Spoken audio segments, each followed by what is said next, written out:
മകന്റെ വിവാഹത്തിൽ പങ്കെടുക്കാൻ അബ്ദുൽ നാസർ മഅദനിക്ക് സുപ്രീം കോടതിയുടെ അനുമതി. ഓഗസ്റ്റ് 7 മുതൽ 14 വരെയാണ് അനുമതി നൽകിയത്. അതേസമയം ഈ കാലയളവിലെ സുരക്ഷാ ചെലവ് മഅദനി വ്യക്തിപരമായി വഹിക്കണമെന്നും കോടതി പറഞ്ഞു. ഓഗസ്റ്റ് 9 നടക്കുന്ന മൂത്ത മകന്റെ വിവാഹത്തിലും അനുബന്ധ ചടങ്ങുകളിലും പങ്കെടുക്കാനായി ജാമ്യ വ്യവസ്ഥയിൽ ഇളവ് തേടി അബ്ദുൽ നാസർ മഅദനി നൽകിയ അപേക്ഷ കർണാടക ഹൈക്കോടതി തള്ളിയിരുന്നു. ഇത് ചോദ്യം ചെയ്താണ് മഅദനി സുപ്രീം കോടതിയെ സമീപിച്ചത്. ജസ്റ്റിസുമാരായ എസ്.എ. ബോബ്ഡെ, നാഗേശ്വർ റാവു എന്നിവരുടെ നേതൃത്വത്തിലുള്ള ബെഞ്ച് ആവശ്യങ്ങൾ പൂർണ്ണമായും അംഗീകരിച്ചു.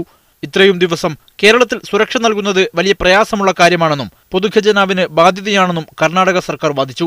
എങ്കിൽ സുരക്ഷയ്ക്കു വേണ്ടി വരുന്ന ചെലവ് മഅദനി വ്യക്തിപരമായി വഹിക്കട്ടെയെന്ന് കോടതി പറഞ്ഞു.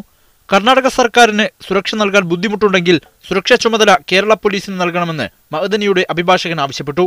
മഅദനിക്ക് നിരുപാധിക ജാമ്യം നൽകണമെന്ന് വാദിക്കുന്നവരാണ് കേരള സർക്കാരെന്നും അതിനാൽ ഈ ആവശ്യം അംഗീകരിക്കാനാകില്ലെന്നും കർണാടകം വാദിച്ചു. ഇതോടെയാണ് സ്വന്തം സുരക്ഷാ ചെലവിൽ ഓഗസ്റ്റ് 7 മുതൽ 14 വരെ കേരളത്തിൽ തങ്ങാൻ കോടതി അനുമതി നൽകിയത്. രോഗിയായ ഉമ്മയെ കാണാൻ ബംഗളൂരു NIA കോടതി നേരത്തെ അനുമതി നൽകിയിരുന്നു. അതിനാൽ ഓഗസ്റ്റ് 1 മുതൽ 14 വരെ മഅദനിക്ക് കേരളത്തിൽ തങ്ങാം. സവാദ് മുഹമ്മദ്, മീഡിയ 1, ഡൽഹി.